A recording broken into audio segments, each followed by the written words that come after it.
ladies and gentlemen, this is also why you don't try to do 3 in a night, is because we just realized we just did about a 25 minute video. Yeah, with tasting. Went through the whole tasting, went through everything. It was amazing, by the way. Like, freaking... Yeah.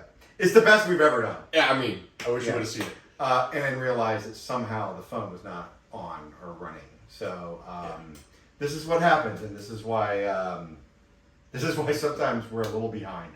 We're not great. We don't have somebody operating a camera for us. No. It's just us, and we can't see what's happening on the other side. So we just completed, and now are ready to revisit, our review of Old Forester 1870.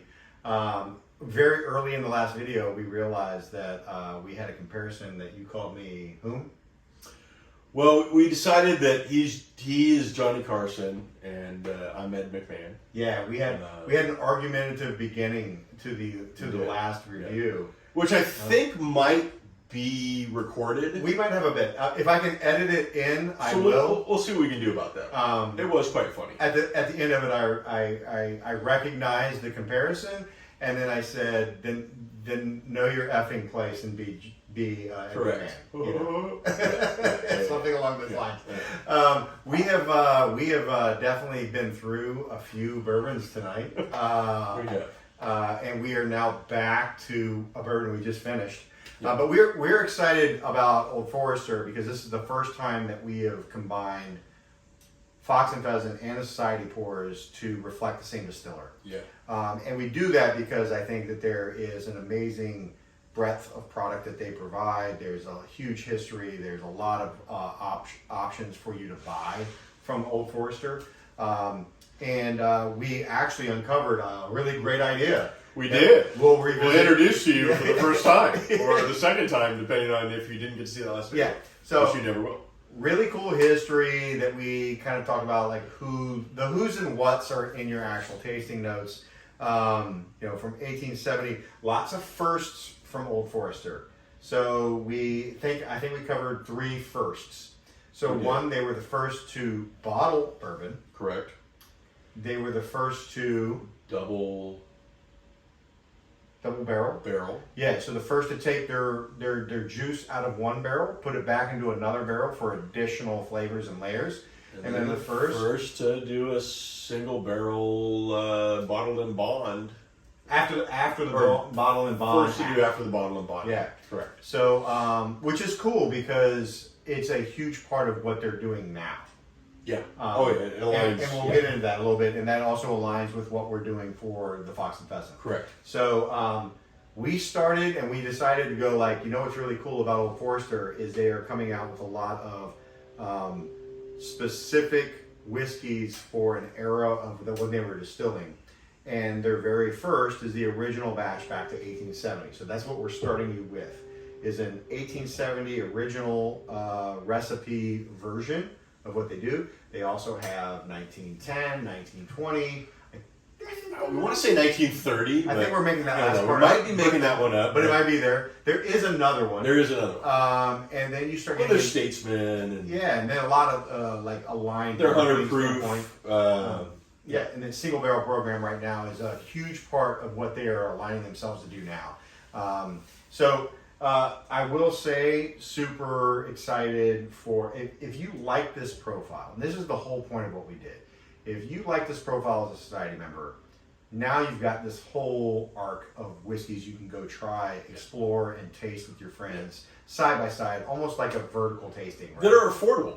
I mean, we're not talking about bottles that are going to break the bank here. Yeah, we're talking about affordable, good bottles, quality that you're going to be able to pick up and source almost anywhere. Yeah, 1870, 1910, 1920, all that stuff back of $40 or right around $40.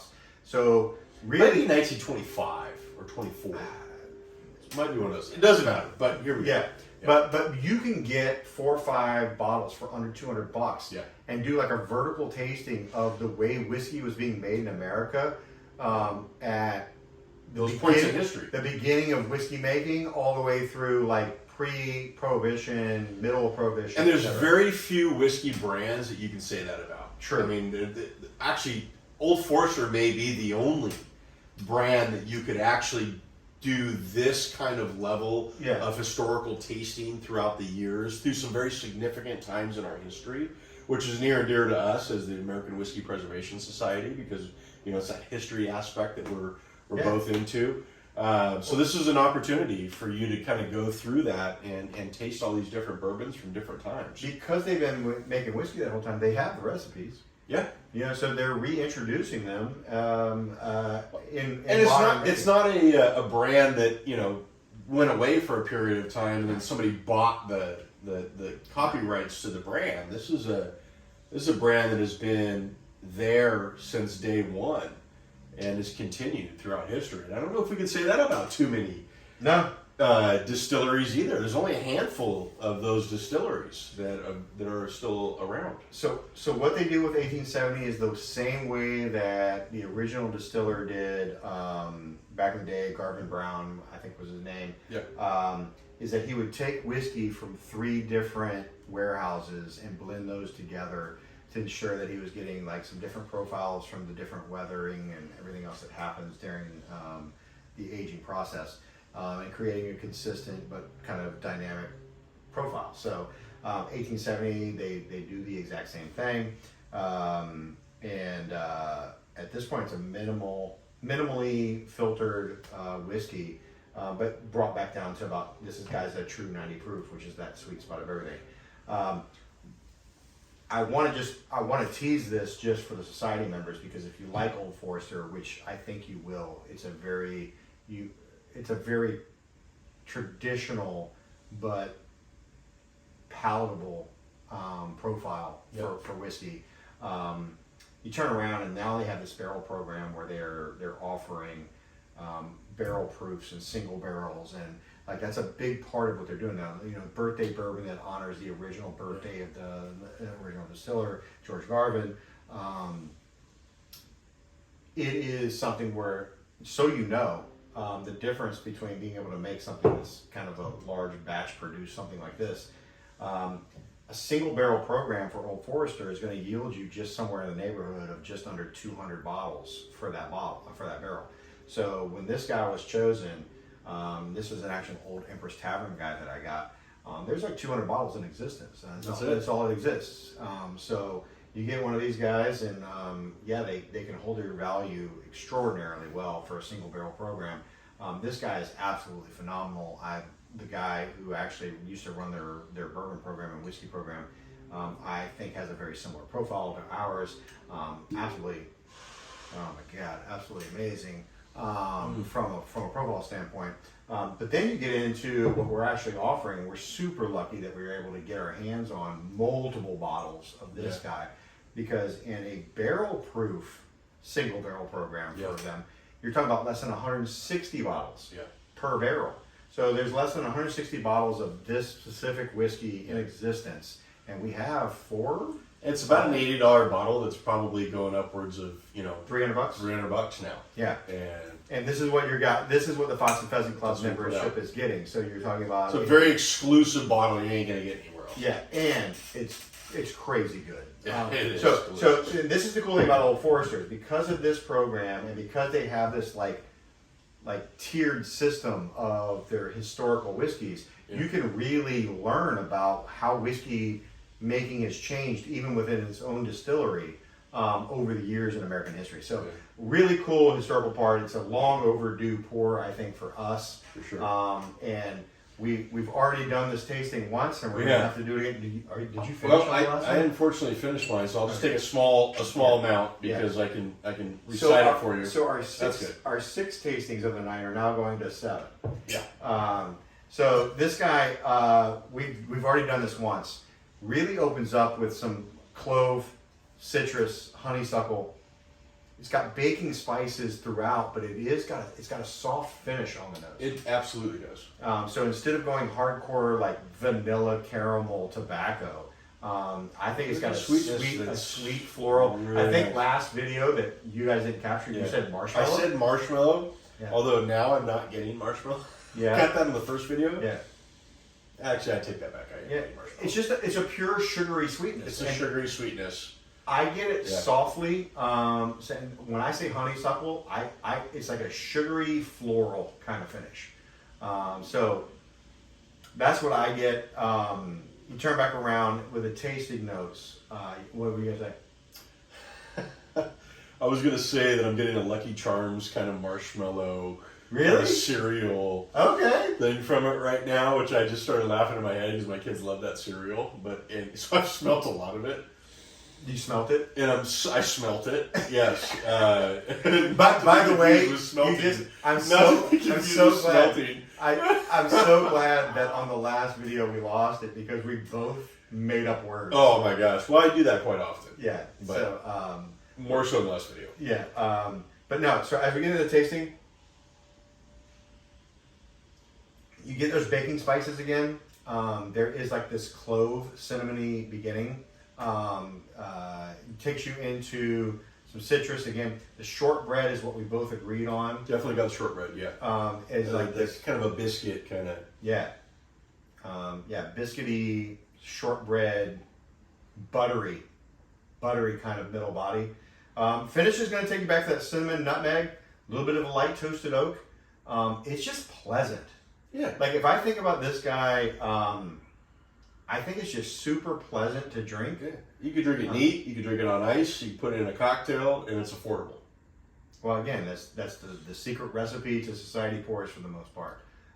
Is it something that we want you to be able to expand your horizons on? But if you're not a hardcore, I drink all my stuff neat, it gives you options. Yeah. It's very much in our profile. I hope it's something that everybody out there enjoys because it's definitely something that we enjoy. We just went from the 1792, which we're not as big fans of, but I think Old Forester is just more of our flavor profile, whereas 1792 might not be. So as 1792 much. is like full-bodied rocket fuel. But well, yeah. You know? But both kind of iconic brands, and so Yeah. as we go through, our offerings as a whether it's Society or Fox and Pheasant, we're going to continue to curate bottles and brands that we enjoy, but we're not necessarily going to limit that to just our flavor profile. We kind of stumbled across this idea in the first video. Yeah. I'm going to kind of rehash it. I think that we believe there's a real opportunity with Old Forester to be able to go, let's go buy all the bottles in the hierarchy. Yeah. And potentially, if you're interested, please Yeah. let us know. I think a society gathering here as we wind down our first year of existence, to be able to do like an Old Forester Anniversary Yeah. kind of tasting. side by side vertical tasting through the years, on into some unique pours of things Yeah. that we also have. We think that there's something there. So Old Forester has probably more of a variety of offerings than most distilleries that I'm aware of, just Yeah. in terms of what's on the shelves. without getting crazy. Without getting crazy. Yeah, without like secondary bottlings Yeah. or secondary barrelings, like we're not going into Because even here, you're 1870, you're 1876, you're 1910, you're 1920, Yeah. I mean, it just continues. but you got variety without having to go it's not breaking the bank. finished in whatever barrels. Yeah. Oh, no. Finished in whatever, like Yeah. it's not variety for variety's sake. It's variety based on the way they were making whiskey during that era, Yeah. and that's pretty cool and Yeah. unique to what they do. So So if you're into that, put it in the comments, let us know. Because if it's something that we need to put together, we will. Yep. So, guys, we hope you enjoy your first taste of Old Forester.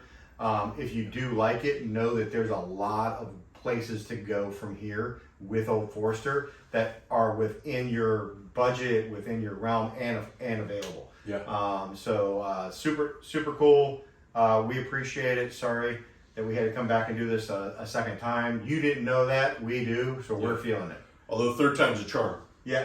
Hopefully, Cheers. hopefully when I walk around on that side, Yeah. this was recording again. That's right. So, all right. Appreciate it, Yeah. guys, and have a good one. Happy 4th.